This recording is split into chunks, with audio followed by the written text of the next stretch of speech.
So welcome to episode 2 of the Midlife Medicine Cabinet, the place where you can be bold, brilliant and obviously baffled by all that happens in midlife.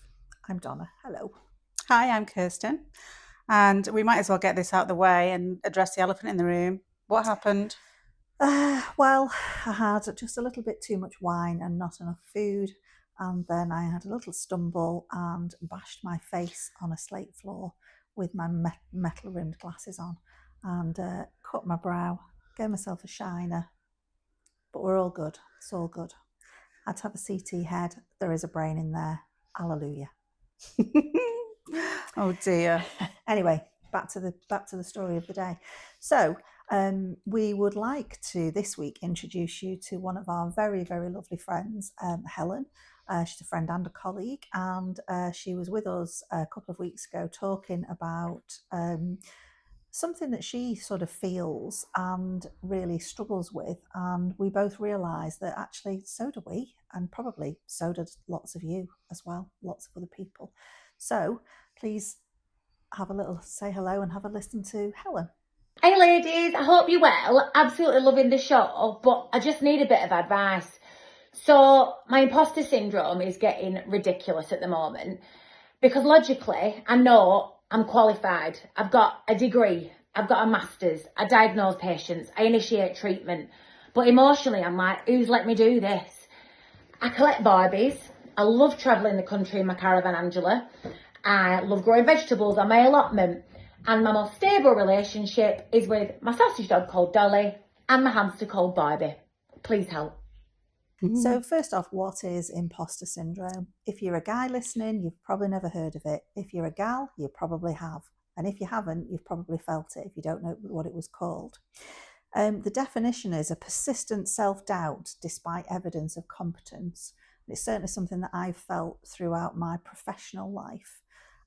Feeling like I'm going to get found out, I'm going to get caught out, despite having a very, very strong leader of a boss who was there was no jobs for the boys in the place I worked. You had to earn your promotions. So I very much know that I did earn them, but I still felt like I wasn't quite good enough. And that is that imposter syndrome, just constantly feeling like you're not quite good enough, you're not quite making it in your profession or your game or your life or whatever. So the syndrome was first identified in 1978 by two female psychologists. Something that I've sort of learned in sort of, recent years and prepping for this is it's not a mental illness. It's actually a pattern of thinking. It's how we think about ourselves and how we portray, what our beliefs are about ourselves. It's interesting that it was two female psychologists that identified it and not male psychologists, because it really does seem to be more prevalent amongst women massively. I mean, you were saying to me like that you'd mentioned it to your husband and he looked at you like you had two heads, didn't he? Like, what the hell's imposter syndrome? What are you talking about? Yeah, it's not men are not absolutely immune from it, but the prevalence is much, much higher in women than it is in men. But yeah, I asked my husband and he was kind of like, what are you talking about? Don't know. So he's never ever felt the way I feel. And he also recognised, he said, I recognise, yeah, you've always felt like that, haven't you? You've always felt like, actually, am I doing a good job here or not? When, clearly you were doing a good job. Yeah. I mean, I definitely, like, especially in my NHS career, I definitely felt like that. I used to sit there thinking, someone's going to find me out. Someone's going to come. I shouldn't have this job. Why have I got this job? A bit like Helen, Helen, she thinks just because she collects Barbies, she shouldn't be allowed to go out there and save people's lives. And she literally does go and save people's lives on a day-to-day basis. And she has that same belief in her aesthetics practice as well, that she's not good enough. And she's incredible. Phenomenal. She's absolutely incredible, but she just doesn't believe in herself.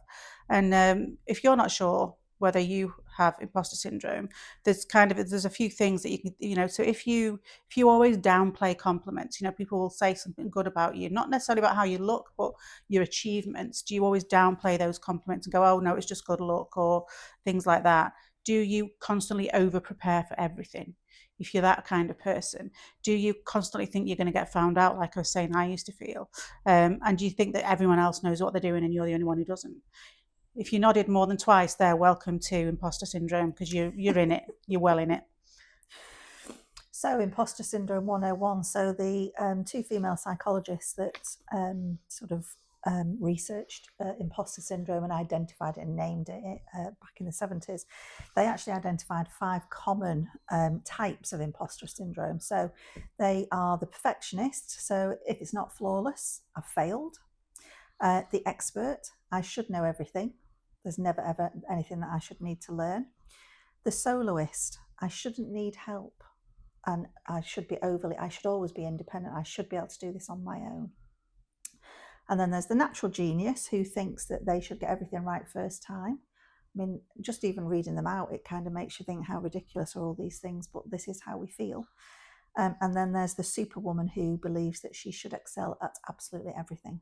And how many of us feel like that? We should excel at, our professional lives, our parenting, our being a wife, being a child, being a daughter or a sibling, etc., etc. So many things that we feel, where do we cut ourselves some slack? Which one do you think you are? I think I'm probably the perfectionist. Yeah. I think I'm the superwoman. I think I feel like I'm not super.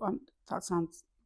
It's the opposite of bragging, that, isn't it? I feel like I should be superwoman, but I'm not. I should be good at everything. Yeah, that makes sense. Should be good at everything. Although a patient did once tell me that I was like Wonder Woman, so that's good.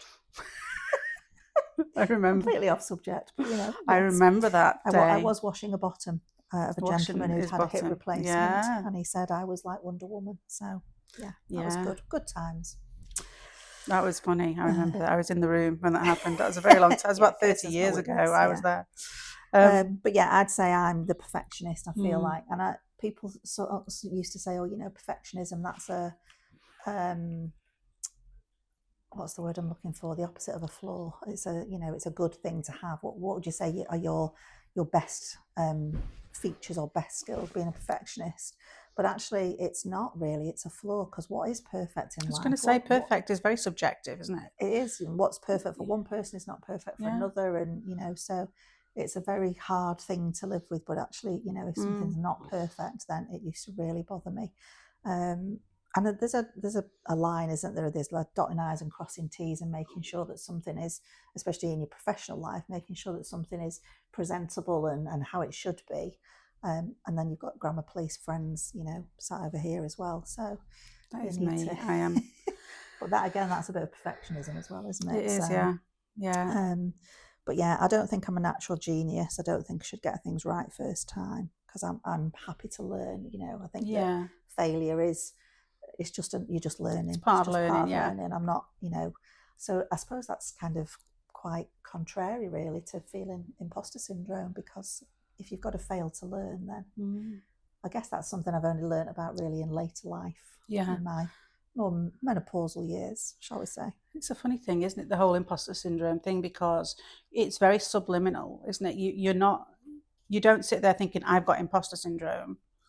You just, a lot of people, like you said before, they probably don't even realise that it's a thing. That is a thing. That's a thing. They're just sitting there thinking, oh God. Just doubting themselves and doubting their abilities and, in so many different aspects. Yeah, it must be great to just not actually feel like that, really. I know. And actually, people like Helen, I'm quite jealous that she goes off around the country in a caravan called Angela. I know. I think she's got a great life. What a great name, though, for Angela. I fancy calling you caravan Angela. I wonder where that came from. We'll find out. We'll find out where that came from. We'll find out. And why shouldn't you be able to collect Barbies if that's what you like? What's the difference? I'd rather collect Barbies than stamps. I know. Sorry to all the stamp collectors out there. Yeah. It's a, why should you not be able to do the fun things? And actually, just who says you shouldn't be taken seriously because you do something that's different and that you enjoy? I think it just makes you an interesting person and a more well-rounded person. Very. She's such a lovely person, isn't she? She's a nutter, but she's lovely. She's absolutely crackers, but then that's why we get on so well with her. Yeah. But yeah, she's a joy to be around. So, and we are here with imposter syndrome, saying to her, "Oh my God, we can't believe that you think that you're not that good when actually you're absolutely fantastic." So, yeah. So why do we think that it mainly affects women? conditioning, I think, Social social conditioning, conditioning. social norms Yeah. of, what we. I think we are very much conditioned to, as we, not to brag and just to Yes. be, I mean, that's not just women, I think it's in general, English people particularly. Yeah, the Brits. The Brits, we don't brag about things, do we? We just crack on. But for women, maybe it's just the fact that, historically men have always been the big achievers, because it's more common in high achieving women as well. So women with good, powerful jobs, or really important jobs, not necessarily, jobs, just life. People who achieve a lot tend to be more inclined to have or experience imposter syndrome. But yeah, I think we are definitely conditioned that men should have those top jobs. Yeah. Well, men are a bit more powerful. That's a societal thing, isn't it, as well? Because if you Yeah. think about sort of employment and, gender pay gaps and things like that, women generally have to, perhaps not in our profession because we're nurses, which was predominantly female led.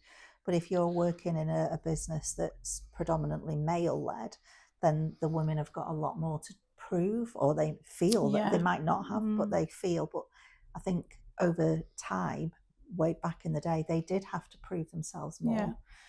And I guess sort of completely going a little bit off kilter, but the reason that there are sort of HR laws in place to say that you can't ask a female about whether she's going to have children just implies that actually that was happening. So women were being judged for a job on the basis of whether or not they were going to have children, already had children, what their commitments were at home, whereas nobody's was ever going to ask a man that. No. And yet, obviously the man still got commitments at home just the same. I know they don't actually get pregnant and give birth, etc., but they've still got that commitment to, contribute to the family and to the upbringing of the family, or looking after elderly parents. An only boy child may have elderly parents to look after, but they're never going to be asked that at interview. No. And actually men can take quite a long time off now for paternity leave, can't they? So it's still valid. Maybe, I mean, it's probably asked less these days of women, you would hope. Well, they're not allowed to ask you now, are they? Legally, they're not allowed to ask you because it's seen as discrimination. But just the fact that has had to be put in place as being discriminatory kind of implies that is what was happening. Women were being discriminated against just because they are the child bearers as such. I think I imagine that there's some data out there about how many men are in the highest paid or the highest paid jobs in the country versus women. I'm sure there must be some numbers out there. It'd be interesting to know what different professions as well, because obviously there's going to be high echelons in all different professions. And is that, are they kind of predominantly caring professions? Are they predominantly women? Or and then building trades, is that predominantly men when actually? Yeah, we think about our jobs though. If you think about the proportion of men versus women in nursing, there's a disproportionate number of men in senior positions. There is, considering that they are definitely the minority. Yeah. But I think it's an ambition thing, isn't it? I think we. This is a bit of a generalization, but men do tend to be more ambitious, or they're more encouraged to have those kind of ambitions to get to the top of their profession. Whereas a lot of women, and maybe it is because we have children and we prioritize the family. I don't know. This is starting to sound like a bit of a feminist rant, and it's not. No, it's not. It's not intended to be that. Nature is that, we are not that men are not nurturers, but if you had to generalize, the female of the species is the nurturing. We are the ones that give birth, feed, blah blah blah. But, and the man is the hunter-gatherer. And the man is the hunter-gatherer. Yeah. So it's kind of but we just live in such a different place now. Yeah. But the expectation is as well. So when the man was the hunter-gatherer and he was the breadwinner, the woman stayed at home and looked after the children and brought the children up. Whereas now the woman is expected to bring the children up and still go to work, to contribute to society, contribute to taxes, and obviously actually contribute to the household income, because that's the way that things are now. So we're we're in a different kind of gambit, really. We are. totally different world. But it's just like little things, like obviously this imposter syndrome, have just seemed to be lingering. You know, there's clearly a lingering self-doubt in women, Yeah. more so than there is in men. It obviously does come from that kind of cultural, historical kind of thing. And I guess the psychologist that sort of identified it in 1978, that's kind of about the time that sort of the shift in societal norms of who worked and who didn't work, etc., were starting to change. You know, women were going back out to work after having children and things. So kind of Which fits is really with the rubbish. timing. I wish I didn't have to go back to work after I'd had children. I would have been stay at home. I'd have loved staying at home. Yeah. Watching, I was going to say watching Netflix. There was no such thing as Netflix when I had my children.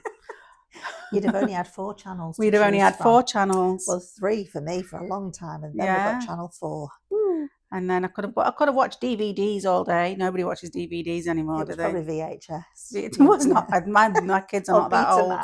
Betamax. Hey, we had a Betamax. Did you have a Betamax? No, we had a VHS. We were posh. You were posh. Oh yeah. We had a Betamax. We got broke into. Someone nicked our Betamax. Oh. Yeah, that's all they nicked was a Betamax.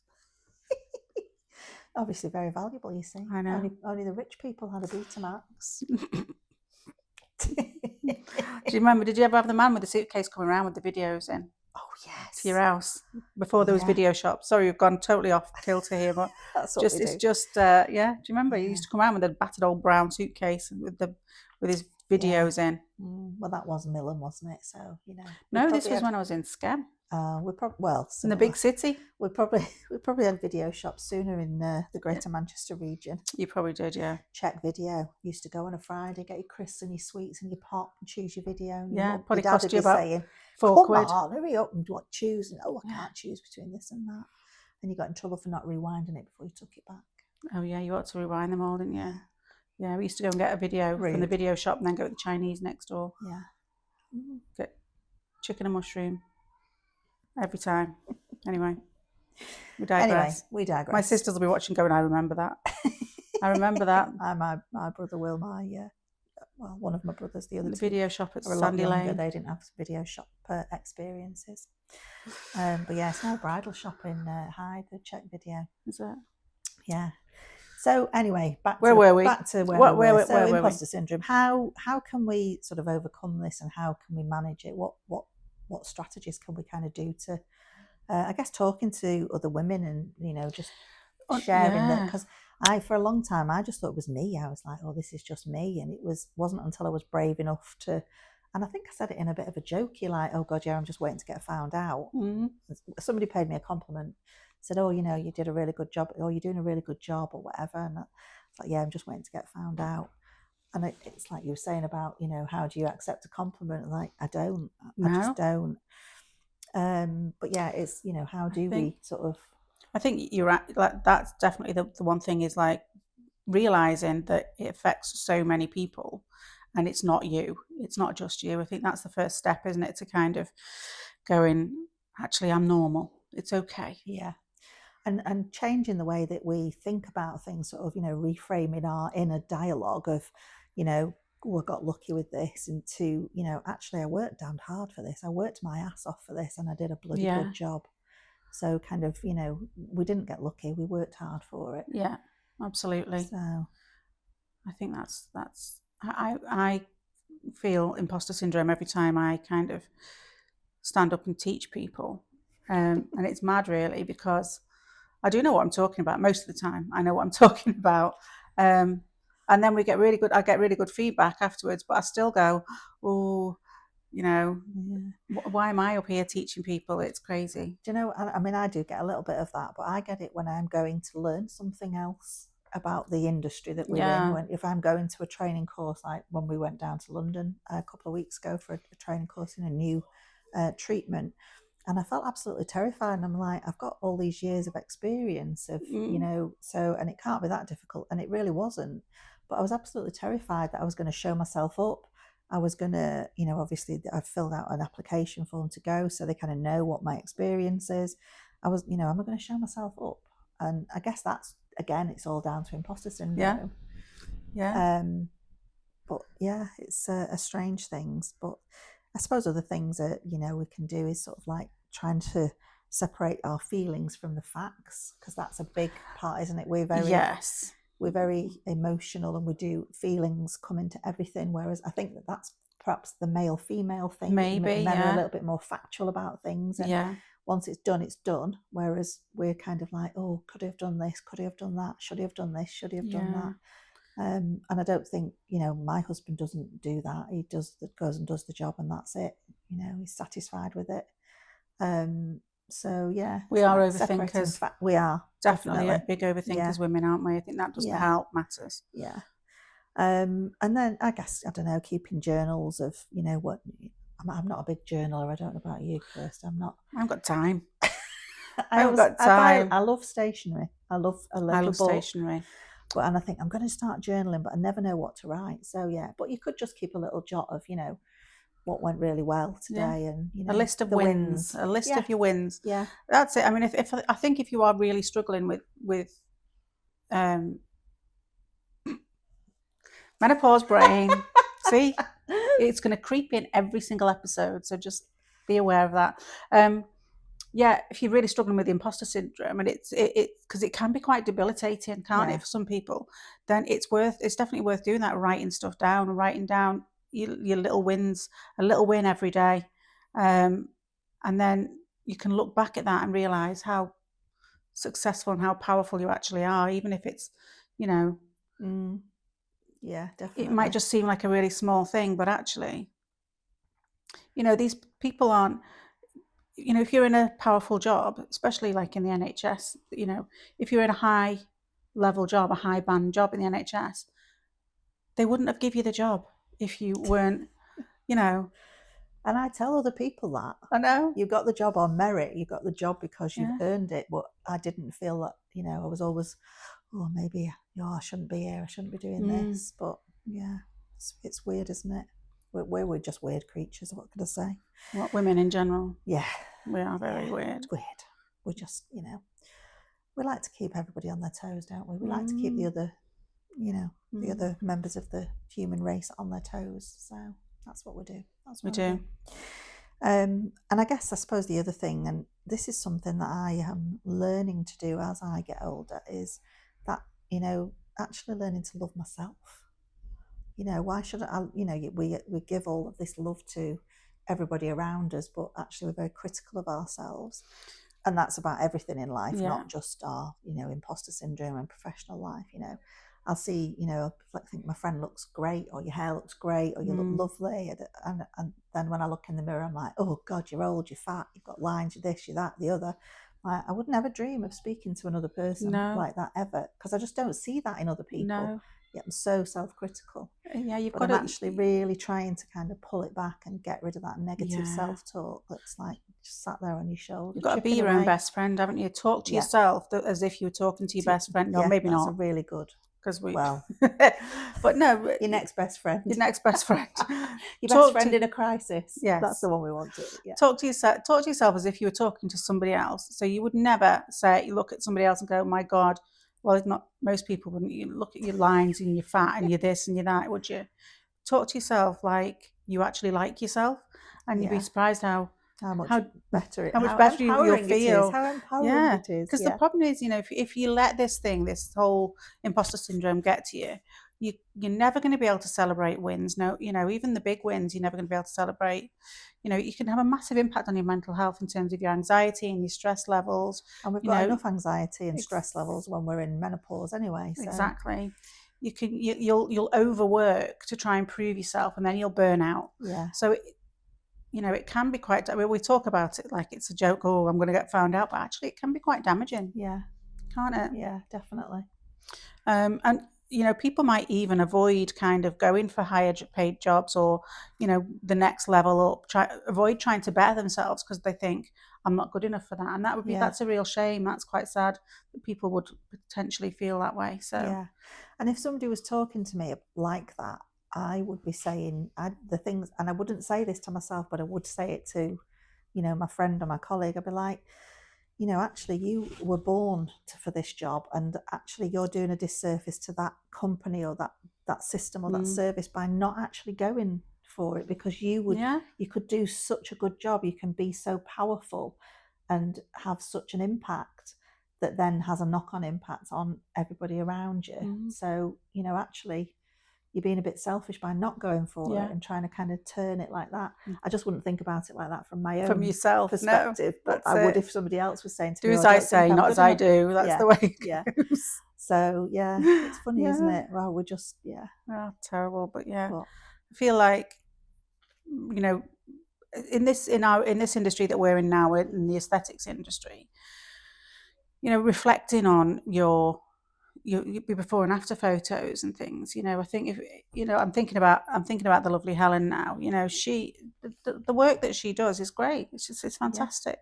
And that's one of the things I think she needs to do. And her patients absolutely love her. Yeah, everybody who meets her loves her because she's hilarious and she's funny and she's warm and she's wonderful. I feel like it's the Let's Love on Helen the show. Helen appreciation show. But this is not just for, you know, for Helen. It's for anybody out there who's feeling like that. You know, cut yourself some slack. You know, have a word with yourself. Look at what you do well, and I bet write down all the things that you do well, and I bet there's a massive long list. Sure, massive. There will be. What would be on your list? Can't think of anything right now. That's put me on the spot, hasn't it? She falls with style. I fall elegantly, or less so. I don't cry when doctors suture my head in A&E. No, that's brave. I think,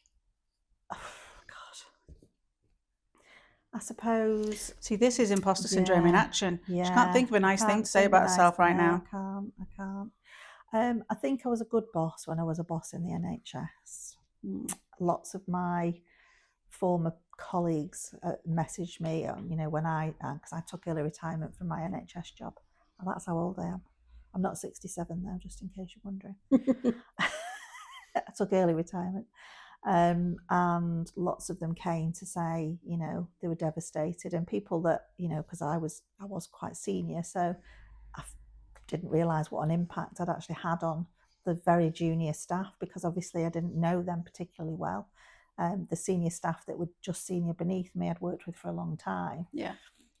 But everybody was very like, oh my God, we can't believe you're going, and it's not going to be the same without you. And I'm like, of course it is. None of us are indispensable, indisposable, whatever the word is. Disposable, indispensable. That's the word. Is that right? None of us are disposable. None of us are. Well, anyway, you know what we mean. We can all be replaced. That's what we mean. So, you know, but it was really nice to know that, you know, and that, you know, they sent me lots of cards and things saying how, you know, and a lot of them had put like a little nugget in of when I'd said something to them, or a time that I'd supported them, or a time that I'd helped them with their learning, or various different things.